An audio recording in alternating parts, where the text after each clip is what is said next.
Analicemos la sección titulada Las cuatro bestias paganas y la razón de su duplicidad. Daniel capítulo 2 y Daniel capítulo 8 corroboran Daniel capítulo 7. El profeta dejó registrado Daniel capítulo 7, el versículo 3. Y cuatro grandes bestias diferentes una de la otra subían del mar. ¿Qué representan bestias? Daniel capítulo 7, el verso 23. Me dijo así: la cuarta bestia será un cuarto reino en la tierra. Entonces, una bestia representa un reino. Veamos cuál es la ubicación geográfica de estas cuatro bestias. Según el simbolismo, es el mar. ¿Qué representa el mar en profecía? Podemos citar Apocalipsis capítulo 17, el verso 15, donde nos dice que las aguas que forman el mar significa gente, pueblo, muchedumbre. Pero el espíritu de profecía enfatiza y clarifica mucho mejor lo que significa el mar, porque es más concreto. El libro El conflicto de los siglos, en la página 493. No podía pues subir entre las naciones populosas y belicosas del viejo mundo, ese mar turbulento de pueblos y muchedumbres y naciones y lenguas. Observemos entonces que el mar en profecía representa el viejo mundo. Entonces, estas cuatro bestias que representan cuatro reinos, no debemos buscar estos reinos en el continente americano, en el Nuevo Mundo, sino que tenemos que buscarlos en el viejo mundo. El libro del espíritu de profecía, llamado El Instructor de la Juventud, fechado el 11 de octubre del año 1904, declara: la capital del imperio mundial de Nabucodonosor es mencionado por Isaías como Babilonia, la gloria de los reinos, la hermosura de la excelencia caldea, la ciudad de oro. Definitivamente, la primera bestia, en este caso el león que surgió del mar, donde hay muchas aguas, representa al imperio de Babilonia. También se puede corroborar arqueológicamente hablando. La puerta de Ishtar, que está en uno de los museos europeos, nos afirma que uno de los símbolos por excelencia del imperio de Babilonia eran los leones. Y eso se comprueba en la famosa puerta de Ishtar, que daba acceso al templo del patrón de Babilonia, el dios Marduk.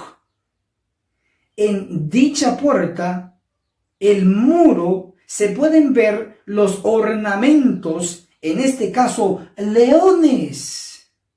Definitivamente entonces el león en Daniel 7 representa al imperio de Babilonia. El oso representa al imperio posterior, en este caso los medos y los persas. Luego tenemos al leopardo, que representa al imperio de Grecia. Luego la bestia indescriptible, que representa al imperio romano. Esto se puede también corroborar con varias citas inspiradas. La carta de Elena de White, numerada, carta 32 del año 1899, declara: a Daniel se le dio una visión de bestias feroces que representan los poderes de la tierra. Ahora vamos a ver lo que nos dice el libro La Educación, en la página 172. La profecía ha trazado el levantamiento y la caída de los grandes imperios del mundo. Babilonia, Medo-Persia, Grecia y Roma.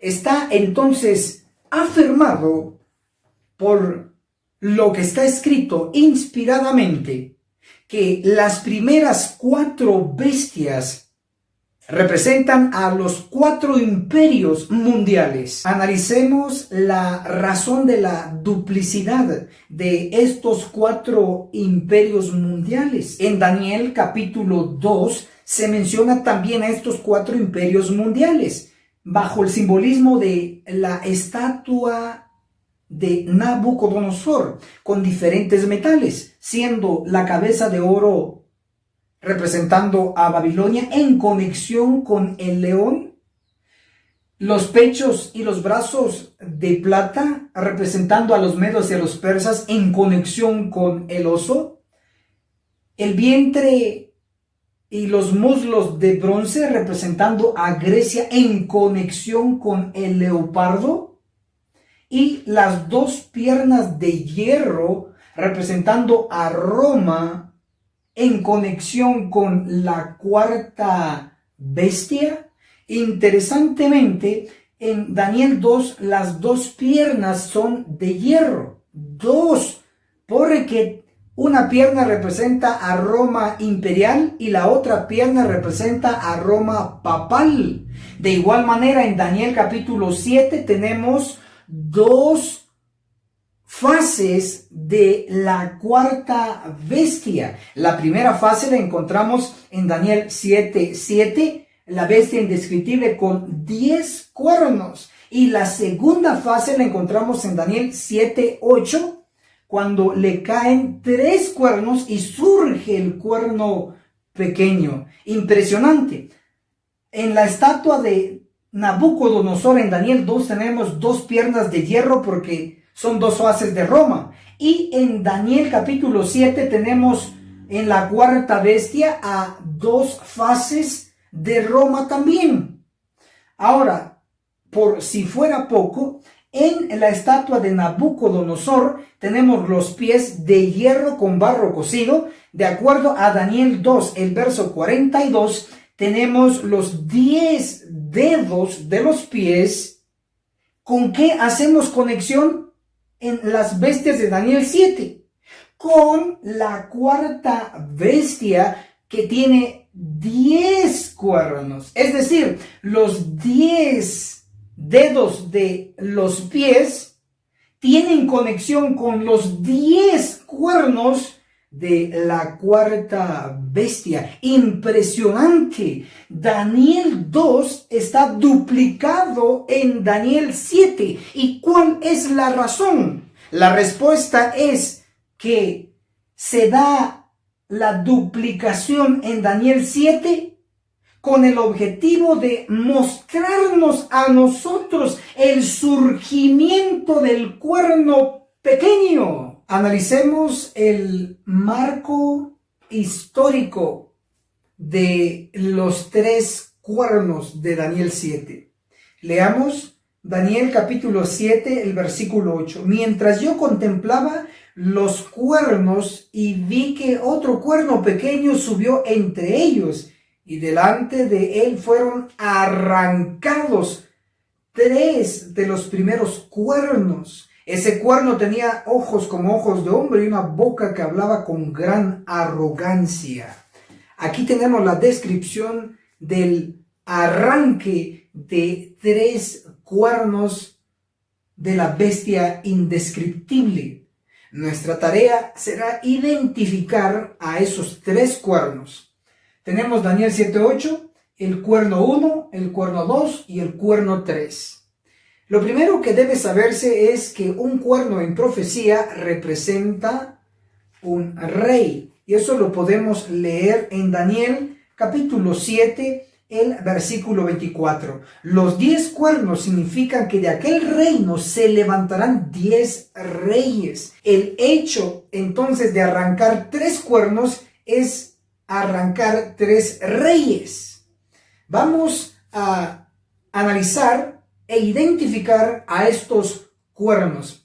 Empecemos con el cuerno 1. ¿Qué rey fue? fue uno de los reyes de las tribus bárbaras. Debo mencionarles que la caída de Roma influyó mucho a que surgieran estos tres cuernos y al mismo tiempo a que fueran arrancados. Identifiquemos a los tres cuernos de Daniel capítulo 7, el verso 8. El cuerno número 1 es identificado con Odoacro, que era rey de los Herulos. Los Herulos era una tribu bárbara. Odoacro destituyó a Rómulo, y Rómulo era un emperador del Imperio Romano del Occidente. Rómulo se convirtió en el último emperador de dicho imperio. Eso ocurrió en el 476 después de Cristo, es decir, Odoacro provocó la caída del Imperio Romano en el 476 después de Cristo. Entonces, al conquistar el Imperio Romano de Occidente, Odoacro no solo fue rey de los Herulos, sino que se convirtió en rey de Italia, incluido la ciudad de Roma, donde estaban los obispos católicos. Por lo tanto, el cuerno número 1 es identificado con Odoacro. Ahora identifiquemos al cuerno número 2. Teodorico, que era rey de los ostrogodos, mató a Odoacro. Por lo tanto, Teodorico se convirtió no solo en rey de los ostrogodos, otra tribu bárbara, sino que también se convirtió en rey de Italia. Posteriormente vinieron sucesores como Atalarico y Teodato. Luego, por último, viene Vitiges, porque Vitiges mató en el 536 a Teodato. Por lo tanto, Vitiges se queda como rey en Italia, pero en el 536 llega Belisario, que era del ejército del Imperio Romano de Oriente, y Belisario viene y conquista la ciudad de Roma, donde pierde Vitiges. Posteriormente, en el 537, Vitiges viene y sitia la ciudad de Roma con el objetivo de reconquistarla. Pero Belisario, usando estrategia, sitia también la capital de Vitiges, que era al norte de Italia. Entonces, por un tiempo, Vitiges abandona el proyecto de sitiar Roma y de conquistarla por ir a proteger su capital al norte de Italia. Pero Vitiges pierde contra Belisario. Y eso ocurrió en el 537. Por lo tanto, el cuerno número 2 representó a Vitiges, el rey de Italia que perdió con Belisario. Luego identifiquemos ahora al cuerno número 3. Y fue Gelimer, rey de los vándalos, otra tribu bárbara, que en el 455 saquearon la ciudad de Roma. Es decir, tuvieron control de la ciudad romana. Pero el Imperio Romano de Oriente viene y destruye al reino de Gelimer, rey de los vándalos, y deja como reino de existir. Entonces concluimos que el cuerno número 3 representó a Gelimer, rey de los vándalos, que en algún momento de la historia dominó la ciudad de Roma. Hasta aquí hemos analizado que desde la caída de Roma en el 476 hasta el 538, cuando surge el papado, hubo un espacio aproximado de 62 años. Es decir, en esos aproximados 62 años, 3 reyes o 3 cuernos se apoderaron de la ciudad eterna llamada Roma. Sin embargo, encontramos que la ciudad eterna llamada Roma, que fue la capital del Imperio Romano de Occidente, pasó su capital de la ciudad de Roma a Constantinopla, fundando el Imperio Romano de Oriente. El hecho de que se haya trasladado la capital del Imperio Romano de la ciudad eterna Roma a Constantinopla, eso provocó que en la ciudad de Roma hubiera un vacío de poder.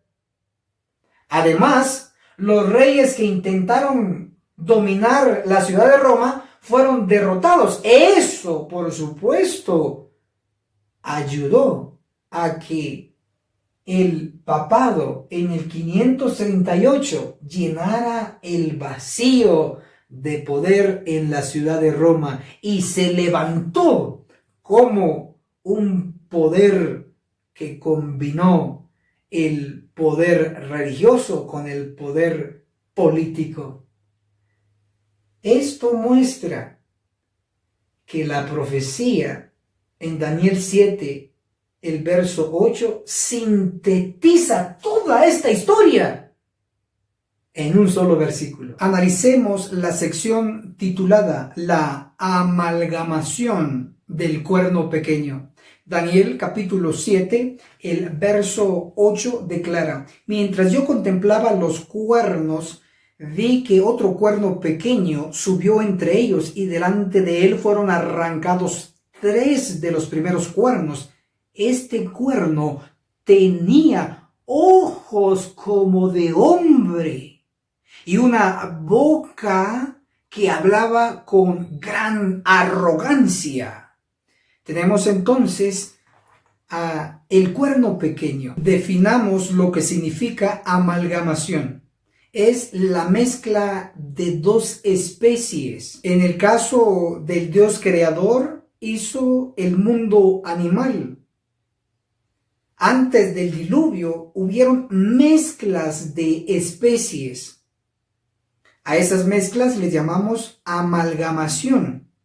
Pongamos un ejemplo real que no podemos negar. La mezcla de una especie con otra especie dio como resultado los dinosaurios. Los dinosaurios existieron y lo sabemos porque se encuentran actualmente fósiles de ellos. Pero fueron animales que Dios no creó, sino que fueron amalgamados, es decir, fusionados, mezclados. Todo lo que Dios no creó fue destruido por el diluvio. Todo lo que Dios creó ingresó al arca, tanto ser humano como las especies de animales. El cuerno pequeño es una amalgamación, es decir, es una mezcla de 2 elementos. En este caso, de cuerno con cabeza. Pero antes de entrar de lleno, identifiquemos ¿qué representa el simbolismo del cuerno pequeño? Para ello vamos a leer lo que dice el libro El conflicto de los siglos, en la página 499. Daniel dice del cuerno pequeño, o sea, del papado. Pensará en mudar los tiempos y la ley. Daniel capítulo 7, el verso 25. En definitiva, el cuerno pequeño de la cuarta bestia indescriptible representa al papado. El símbolo que representa al papado está formado por 2 elementos. Número 1, por cuerno, que le pertenece a una bestia. Número 2, por una cabeza que le pertenece a un hombre. Es decir, el cuerno pequeño es una amalgamación de bestia por el cuerno y hombre por la cabeza. dando como resultado el cuerno cabeza, llamado en Daniel capítulo 7, el verso 8, el cuerno pequeño. Veamos el significado aislado de los elementos fusionados. El cuerno en profecía, ¿qué representa? Un cuerno común. Daniel capítulo 7, el verso 24. Los 10 cuernos significan que de aquel reino se levantarán 10 reyes. Entonces, un cuerno común representa a un rey, el poder civil. Definimos entonces que el cuerno en el simbolismo representa el poder civil. Eso implica entonces que la cabeza representa el poder religioso, puesto que el cuerno pequeño de la cuarta bestia es una combinación de los dos elementos, implica que este cuerno pequeño tenía tanto el poder civil como el poder religioso. Definitivamente, el cuerno pequeño representa al papado, un poder tirano, cruel y demoníaco. Analicemos la sección titulada El papado y los 42 meses proféticos. Leamos lo que nos describe el profeta Daniel hablando del cuerno pequeño, en particular de la boca de hombre que hablaba grande arrogancia. Daniel capítulo 7, el verso 25 declara: hablará palabras contra el Altísimo, a los santos del Altísimo quebrantará y tratará de cambiar los tiempos y la ley, y serán entregados en su mano por un tiempo, 2 tiempos y medio tiempo. Según la palabra profética inspirada, tenemos un tiempo, 2 tiempos y medio tiempo. Daniel capítulo 4, el verso 32 nos da un precedente. Nabucodonosor fue castigado durante 7 tiempos. Un tiempo equivale a un año. Nabucodonosor estuvo durante 7 tiempos con las bestias del campo, es decir, estuvo 7 años. En este caso entonces, Daniel 7:25, un tiempo equivale a un año, 2 tiempos equivalen a 2 años y medio tiempo equivale a medio año, haciendo un total de 3 años y medio. Estos 3 años y medio debemos convertirlo a meses, considerando que un año es igual a 12 meses. Entonces, 3 años es igual a 36 meses y medio año es igual a 6 meses. Si sumamos los 36 meses más 6 meses, nos da un total de 42 meses. Esta pequeña operación que hemos realizado juntos es correcta. ¿Por qué? Porque en Apocalipsis capítulo 3, el verso 5, nos menciona los 42 meses. También, ahora convertamos los 42 meses a días, considerando que un mes es igual a 30 días.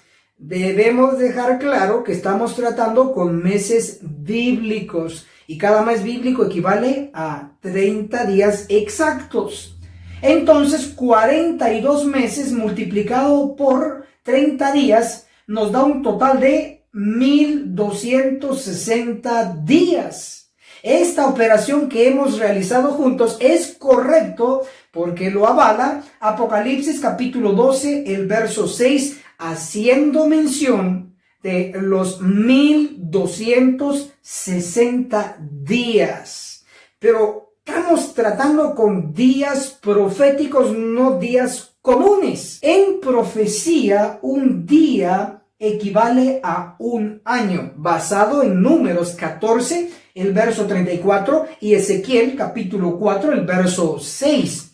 Día por año te lo he dado, puesto que tenemos 1260 días convertidos a 1260 años. Estos 1260 años deben de tener un punto de partida y un punto de conclusión.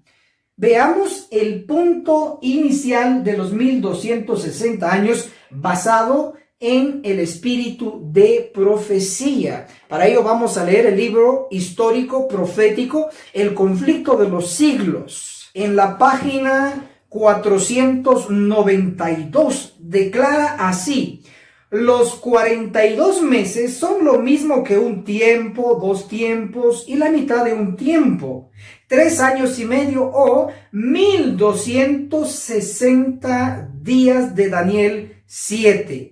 El tiempo durante el cual el poder papal debía oprimir al pueblo de Dios. Este período, como fue indicado en capítulos anteriores, empezó con la supremacía del papado en el año 538 de Jesucristo y terminó en 1798. Lo que hemos realizado y estamos enseñando es 100% correcto, aprobado por el espíritu de profecía. Los 1260 años, su punto de partida fue el año 538 después de Cristo, con el surgimiento del papado, o de acuerdo a Daniel capítulo 7, el verso 8, con el surgimiento del cuerno pequeño. Pregunta de examen, y pueden responderlo en los comentarios. ¿Cuándo? ¿En qué año surgió el cuerno pequeño? Respuesta, escríbanlo en los comentarios. En el 538 después de Cristo. Y el cuerno pequeño o el papado, su caída fue en el año 1798 después de Cristo.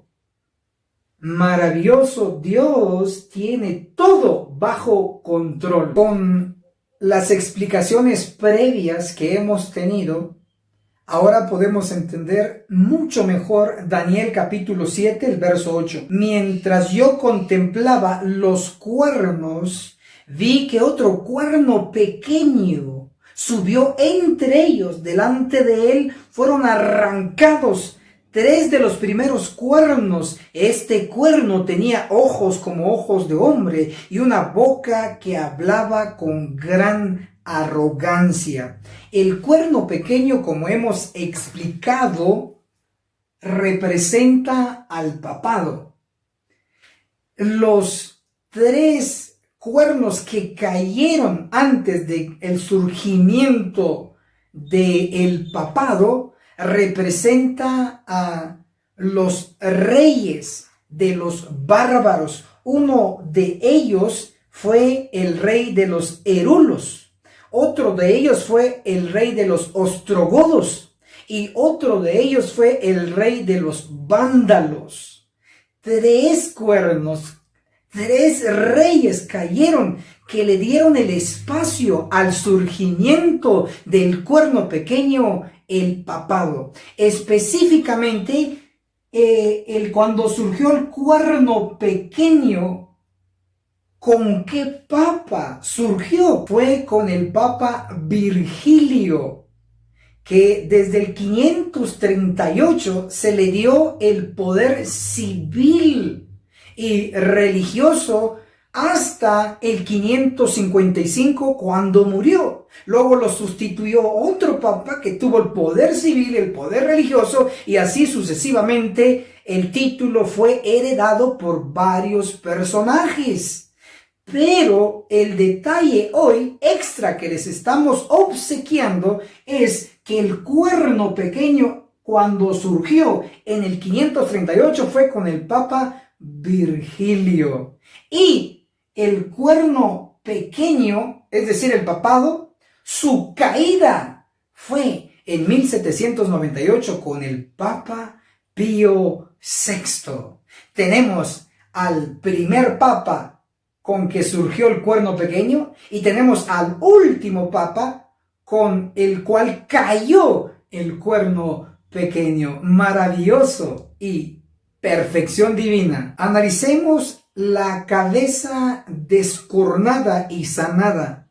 Daniel capítulo 7, el verso 8 nos menciona el cuerno pequeño. Como hemos explicado, fue una amalgamación, una fusión entre cuerno de bestia y cabeza de hombre. La cabeza posteriormente fue descornada, es decir, se le quitó el poder civil al poder religioso.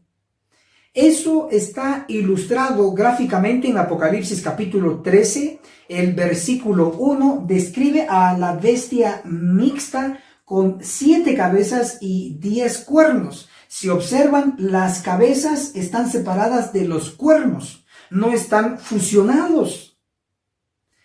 Interesantemente, la cabeza cuerno o el cuerno pequeño de Daniel 7:8 se le quitó el cuerno, el poder civil, y la cabeza quedó sola. La cabeza herida de muerte representa la parte exclusiva religiosa. Para ello vamos a leer lo que dice Conflicto de los Siglos en la página 636. La herida mortal que le fue ocasionada se refiere a la caída del papado en 1798. Obsérvese que la cabeza herida se le acredita a la herida que recibió el papado. Entonces, aquí se ve al cuerno pequeño únicamente con la parte cabeza, sin su cuerno. Esa cabeza fue herida de muerte. El Roma papal cayó, pero la profecía, de acuerdo a Apocalipsis 13, el verso 3, después de recibir la herida tenía que sanar. ¿Cuándo sanó esta cabeza? Para ello, analicemos lo que ocurrió en la historia real. En 1929 se le da al papado el poder civil y se funda lo que hoy conocemos como el Vaticano. Entonces, en 1929, la cabeza herida de muerte, el papado, nuevamente recibe el poder civil y la cabeza es sanada. Debe quedar fijo en nuestra mente que el papado está simbolizado en la cuarta bestia, específicamente en el cuerno pequeño de Daniel 7:8. Y el papado también está ilustrado y representado simbólicamente en la cabeza herida de muerte de Apocalipsis capítulo 13, el verso 3. Y también en la cabeza que posteriormente fue sanada. Entonces, dos símbolos para el papado en este análisis: el cuerno pequeño, número 1, y la cabeza herida de muerte, número 2, y la cabeza sanada, número 3. Analicemos la sección titulada La destrucción del Vaticano antes de la segunda venida y la sobrevivencia del papado hasta la segunda venida. Leamos lo que dice Daniel capítulo 7, el verso 11. Declara proféticamente: entonces miré a causa de las palabras tan arrogantes que hablaba el cuerno. Miré hasta que mataron a la bestia y su cuerpo fue deshecho y entregado para ser quemado en el fuego. Obsérvese entonces que el que va a ser matado o destruido y quemado con el fuego es la bestia, no el cuerno pequeño. La bestia, símbolo de Roma, y Roma actualmente es una ciudad que dentro de esa ciudad está el Vaticano, Roma es llamada la capital de los dos estados, porque es capital de Italia y al mismo tiempo es capital del Vaticano. Cuando la profecía está indicando en Daniel 7, el verso 11, que la bestia, Roma, va a ser destruida, va a ser quemada, está profetizando que la ciudad romana, incluida el Vaticano, antes de la segunda venida va a ser destruida por fuego. Pero el cuerno pequeño tiene que estar o tiene que sobrevivir hasta la segunda venida de Cristo. Y eso está registrado en la palabra de Dios en segunda de Tesalonicenses, el capítulo 2, el versículo 8. Entonces se manifestará aquel inicuo, a quien el Señor matará con el aliento de su boca y destruirá con el resplandor de su venida. Entonces, observemos lo que dice el espíritu de profecía interpretando este verso. El conflicto de los siglos, el capítulo 21, el gran despertar religioso, en la página 405 declara: el hombre de pecado, que también es llamado misterio de iniquidad, hijo de perdición, el inicuo, representa al papado, el cual, como está predicho en las profecías, conservaría su supremacía durante 1260 años. Como hemos leído, el inicuo representa al papado. Y segunda de Tesalonicenses capítulo 2, el versículo 8 declara: entonces se manifestará aquel inicuo, el papado, a quien el Señor matará con el aliento de su boca y destruirá con el resplandor de su venida. Entonces, la ciudad del Vaticano, Roma en sí, va a ser destruida con fuego antes de la segunda venida, pero el cuerno pequeño o el papado sobrevivirá hasta la segunda venida. No sobrevive por ser bueno, sino que sobrevive por ser malo, y Cristo mismo se encargará en destruir a ese poder que ha utilizado los dos medios de autoridad, el poder civil y el religioso. Eso también lo podemos ver gráficamente acá. Tenemos la segunda venida de Cristo, y según segunda de Tesalonicenses capítulo 2, el verso 8, el resplandor de la venida de Cristo tiene que matar al inicuo o al cuerno pequeño, al papado. Obsérvese bien, obsérvese. Tenemos la segunda venida de Cristo, tenemos el planeta Tierra acá, y tenemos por acá al cuerno pequeño, es decir, al papado. Tiene que estar vivo en la segunda venida, porque hasta allí va a caer muerto. Lo que hemos dicho en cuanto al cuerno pequeño es correcto. Escrito está en el libro El conflicto de los siglos, el capítulo La libertad de conciencia amenazada, en la página 636, declara: San Pablo dice claramente que el hombre de pecado subsistirá hasta el segundo advenimiento. Segunda de Tesalonicenses, capítulo 2, el verso 8. Proseguirá su obra de engaño hasta el mismo fin del tiempo. Y el revelador declara, refiriéndose también al papado: todos los que moran en la tierra le adoraron, cuyos nombres no están escritos en el libro de la vida. Apocalipsis 13, el verso 8. Según lo que acabamos de leer, el cuerno pequeño, el papado, el inicuo, sobrevivirá, subsistirá hasta la segunda venida de Cristo, y ahí morirá en manos directas de Cristo. Amén. Ahora analicemos Daniel capítulo 7, introducción al juicio investigador. Daniel capítulo 7, el versículo 9 y el versículo 10 introducen el juicio investigador justo después del surgimiento del papado en el 538 y justo después de la caída del papado en 1798. Es decir, el orden secuencial de Daniel 7 nos muestra que después de la caída del papado tenía que ocurrir un juicio investigador.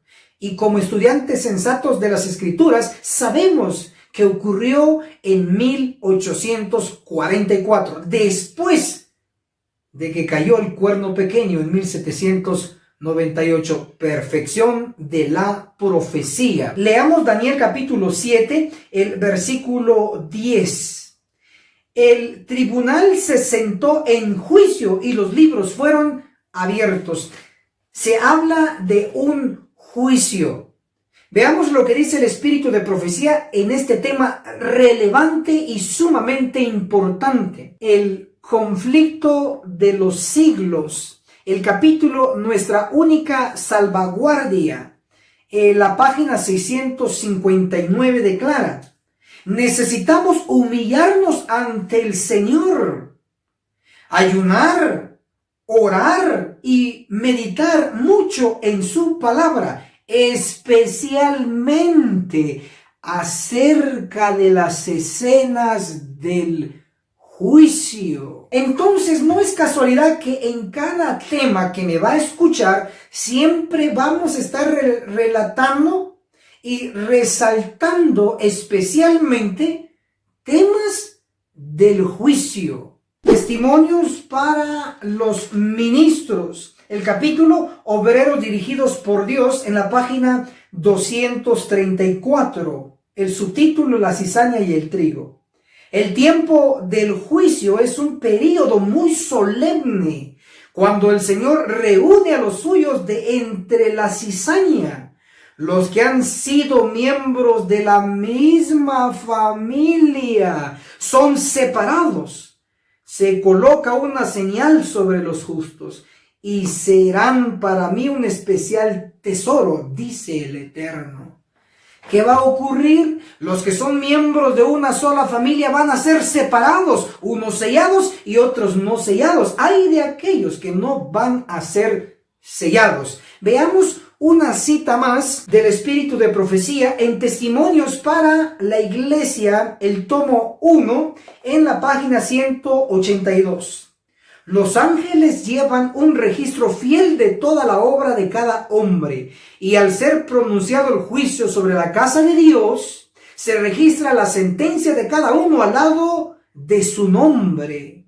Y el ángel se le ordena que no perdone a los siervos infieles, sino que los abata en el tiempo de la matanza. No estamos inventando, estoy leyendo, hasta subrayado lo tenemos. El ángel destructor recibirá la orden de abatir a los infieles en el tiempo de la matanza. Esto no es casualidad, estoy leyendo cita tras cita. Analicemos la sección titulada El juicio de los muertos y el juicio de los vivos. Así como el juicio de la iglesia será seguido por el juicio del mundo, de igual manera el juicio de los muertos será seguido por el juicio de los vivos. Eso lo avala la palabra escrita en la Biblia y la palabra escrita en el espíritu de profecía. Leamos lo que dice segunda de Timoteo, el capítulo 4, el versículo 1. Ante Dios y el Señor Jesucristo, que ha de juzgar a los vivos y a los muertos en su manifestación y en su reino, te encargo. Juicio de los muertos y juicio de los vivos. Ahora leamos lo que dice el apóstol Pedro en Primera de Pedro capítulo 4 el verso 5. Pero ellos darán cuenta al que ha de juzgar a vivos y muertos. Juicio de los muertos seguido por el juicio de los vivos. Veamos lo que dice el espíritu de profecía en Conflicto de los Siglos en la página 539. En vista de que los muertos han de ser juzgados según las cosas escritas en los libros, observamos entonces que los muertos van a ser juzgados según lo que está escrito en los libros. Veamos ahora en cuanto al juicio de los vivos a la luz del espíritu de profecía. Conflicto de los Siglos, la página 536. Empezando con los que vivieron los primeros en la tierra, nuestro abogado presenta los casos de cada generación sucesiva y termina con los vivos. Hasta aquí hemos visto que está ocurriendo un juicio de los muertos que será seguido por un juicio de los vivos. Daniel capítulo 7, el versículo 9 y el versículo 10, junto con Apocalipsis capítulo 4 y capítulo 5, nos dan el escenario completo del juicio investigador de los muertos. ¿En qué consiste el juicio investigador de los muertos?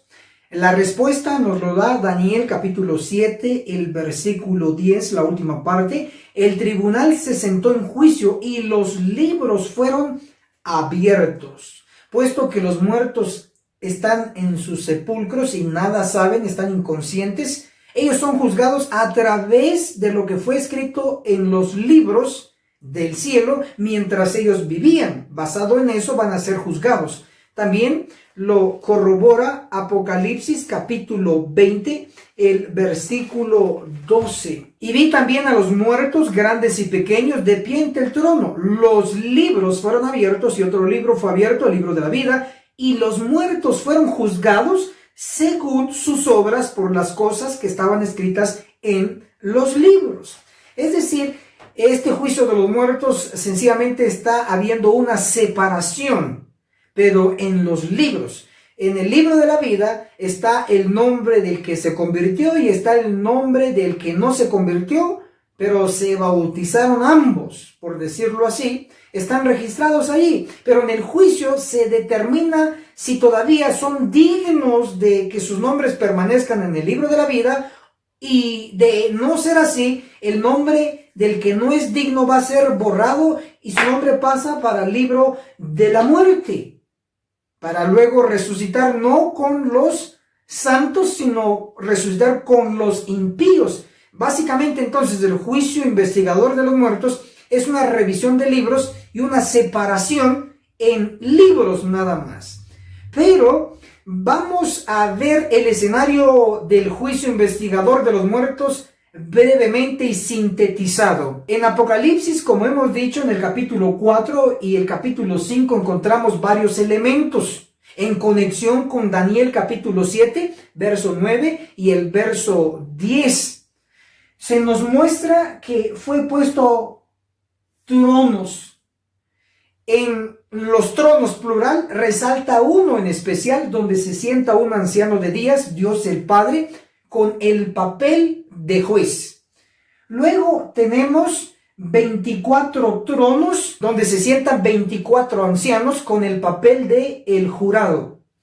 También tenemos a un hijo de hombre, según Daniel 7, el verso 13, y tenemos a un cordero como que hubiera sido inmolado de acuerdo a Apocalipsis capítulo 5, siendo el abogado Cristo, nuestro intercesor, asumiendo el papel de abogado.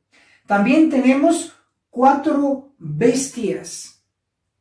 Esas 4 bestias representan gente, personas a los que están siendo juzgados. Necesitan representantes. Entonces, las 4 bestias de Apocalipsis capítulo 4 y Apocalipsis capítulo 5 son los representantes de los acusados, siendo el león de la tribu de Judá el líder de estas 4 bestias. En este análisis resaltaremos del escenario del juicio a dos personajes: al anciano de días, Dios el Padre, con el papel de juez, y a el Hijo del Hombre o el Cordero como nuestro abogado. Leamos Daniel, el capítulo 7, el versículo 13, declara así: seguí mirando en visión de la noche y vi que con las nubes del cielo venía como un hijo de hombre. Llegó hasta el anciano de días y fue llevado ante él. Importante. Tenemos al anciano de días que está sentado en un trono y luego llega el Hijo del Hombre ante él, enfrente de él. Vamos a resaltar que el Hijo del Hombre aquí es Cristo. Él mismo se autonombra como el Hijo del Hombre en las parábolas, y eso se puede revisar en los 4 evangelios. El espíritu de profecía también identifica a este Hijo de Hombre de Daniel 7, el verso 13, como Cristo. Conflicto de los siglos, en la página 479 declara: la venida de Cristo como nuestro sumo sacerdote al lugar santísimo para la purificación del santuario, de la que se habla en Daniel 8:14, la venida del Hijo del Hombre al lugar donde está el anciano de días, tal como está presentada en Daniel 7, el verso 13, y la venida del Señor a su templo, predicha por Malaquías, son descripciones del mismo acontecimiento. La cita inspirada que acabamos de leer nos está mostrando que la venida del Hijo del Hombre hacia el anciano de días es una venida de Cristo hacia el lugar santísimo del santuario celestial. En otras palabras, Daniel capítulo 7, del verso 9 al verso 14, nos están pronosticando la venida de Cristo hacia el lugar santísimo y el inicio del juicio investigador de los muertos. Es decir, Daniel capítulo 7, del verso 9 hasta el verso 14, lo que nos está hablando es del inicio del juicio investigador de los muertos. Pero el espíritu de profecía nos dice que la venida del Hijo del Hombre, de Cristo, hacia el lugar santísimo para empezar el juicio investigador de los muertos, es el mismo acontecimiento que nos registró, también dice el profeta Malaquías. Para entender esto, debo recordarles lo siguiente. Primero es el juicio investigador de los muertos. Segundo será el juicio investigador de los vivos. Y ejecutivo también. Ambas partes forman un todo, el juicio, tanto de muertos como de vivos. Ahora veamos lo que dice Malaquías, el capítulo 3, del verso 1 al verso 3. Yo envío mi mensajero que preparará el camino delante de mí. Enseguida después vendrá a su templo el Señor a quien buscáis. El ángel del pacto a quien decíais ya viene, dice el Eterno Todopoderoso. Verso 2. ¿Quién podrá soportar el tiempo de su venida? ¿Quién podrá estar cuando Él se manifieste? Porque Él es como fuego purificador, como lejía de lavadores. Verso 3. Se sentará para afinar y limpiar la plata. Limpiará a los hijos de Leví. Los afinará como a plata y ofrecerán al Eterno ofrenda con justicia. Estos 3 versículos no pueden estar hablando del juicio investigador de los muertos por las siguientes razones. Número 1. Los muertos no pueden ser purificados. Los vivos sí. Número 2. Los muertos no pueden ofrecer ofrendas. Los vivos sí podemos ofrecer ofrendas. Número 3. A los muertos no se les puede enviar un mensajero, porque están muertos, pero a los vivos sí se les puede enviar un mensajero previo al juicio. Es decir, Malaquías capítulo 3 del 1 al 3 está hablando no del juicio de los muertos, sino del juicio de los vivos. Habrá una visita de Cristo hacia su templo, es decir, hacia su iglesia, cumpliendo lo que usted sabe, quizá de memoria, Primera de Pedro, capítulo 4, el verso 17. Porque es tiempo que el juicio de los vivos empiece en la casa de Dios. Y si primero empieza con nosotros, ¿qué será del impío y el pecador?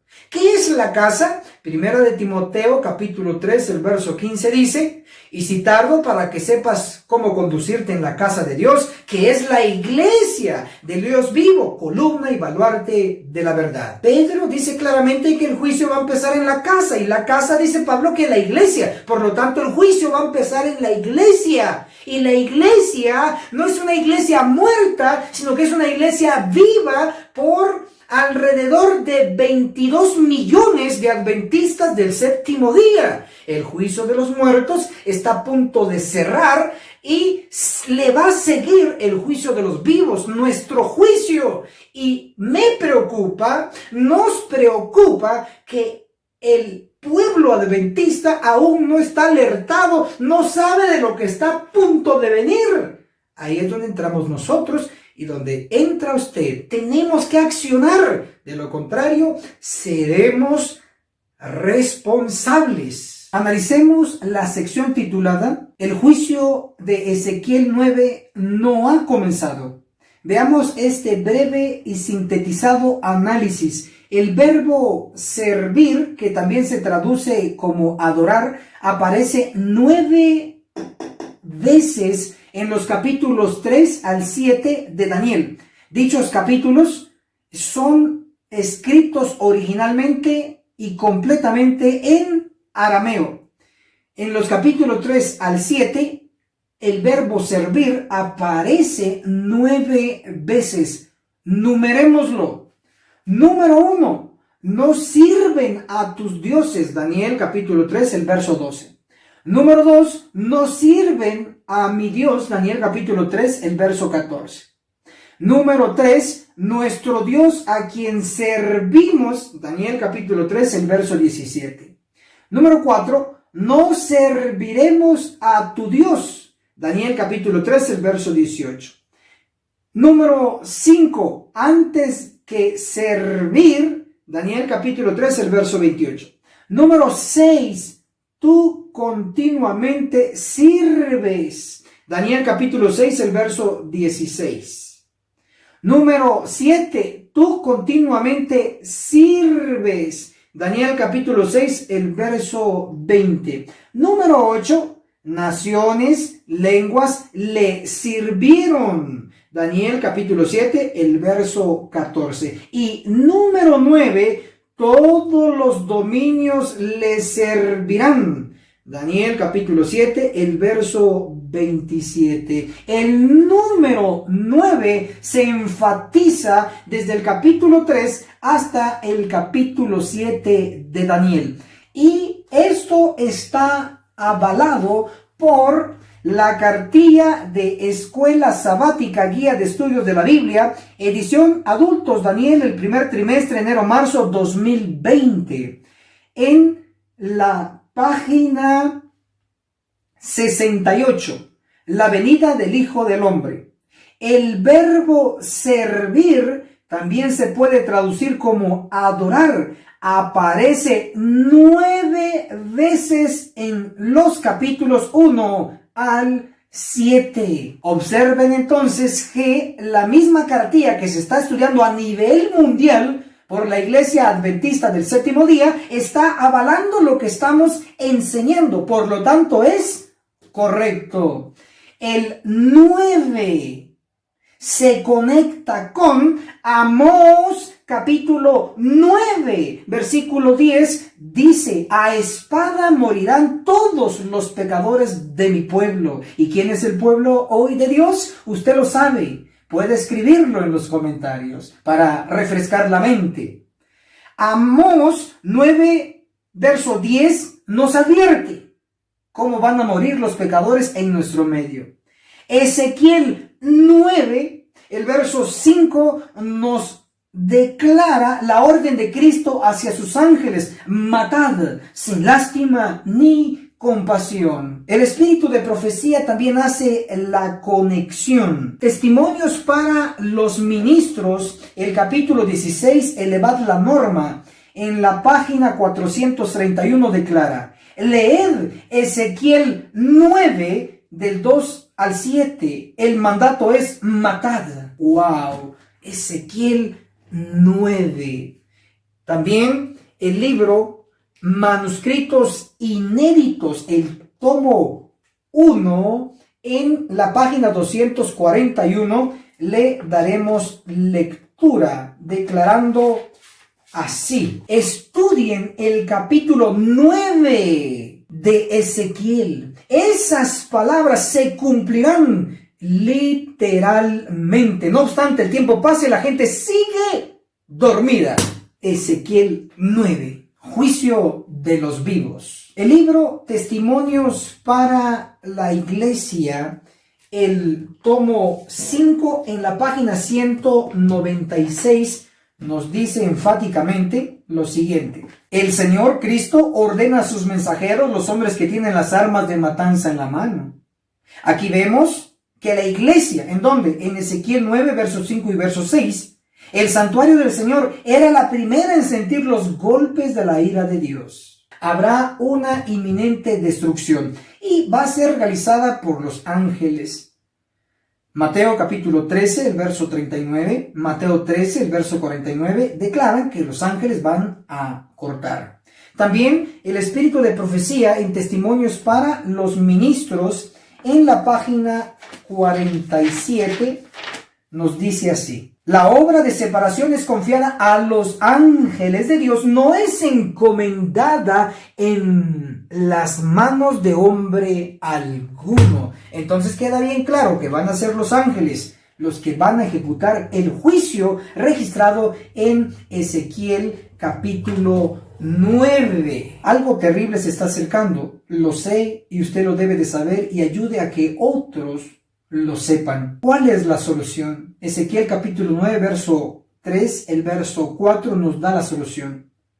Cristo manda a un ángel con el sello del Dios vivo a identificar a sus siervos, y exclusivamente los siervos de Dios van a ser sellados si hacen dos cosas. Número 1, los que gimen y los que claman contra las abominaciones que se están haciendo en nuestro medio. Es decir, si queremos sobrevivir al juicio de los vivos que está a punto de ocurrir en la iglesia, debemos cumplir estos dos requisitos: gemir y clamar. Gemir es dejar de pecar, arrepentirnos, pedir perdón por nuestros pecados y los pecados del pueblo. Eso es gemir. Clamar es denunciar las abominaciones que están haciendo en nuestro medio. Si gemimos y clamamos, Ezequiel 9, el versículo 4, nos revela que se nos colocará un sello. De lo contrario, si no gemimos, si no clamamos, si no queremos pagar el precio, sencillo: van a pasar los otros ángeles, en lugar de tener un sello, traen espada y van a cortar a todo aquel que no tenga el sello. Pero nuestra esperanza es que nos esforcemos para gemir y clamar, y entonces obtener el sello de protección.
Agencia Misionera AMI te regala una doctrina completa con los siguientes 3 cursos. Apocalipsis, el perfecto arte profético, con el autor, Pastor Enoch Martin, donde se explica todo el libro de Apocalipsis, que consta de 22 capítulos. Daniel, el perfecto arte profético, donde explicamos capítulo por capítulo de dicho libro profético. El testimonio de Jesús, 100% bíblico, que consta de 22 lecciones. Puedes comunicarte con nosotros a nuestro número de WhatsApp, más 502 42 29 77 86. Recuerda, no es vendido, es gratis.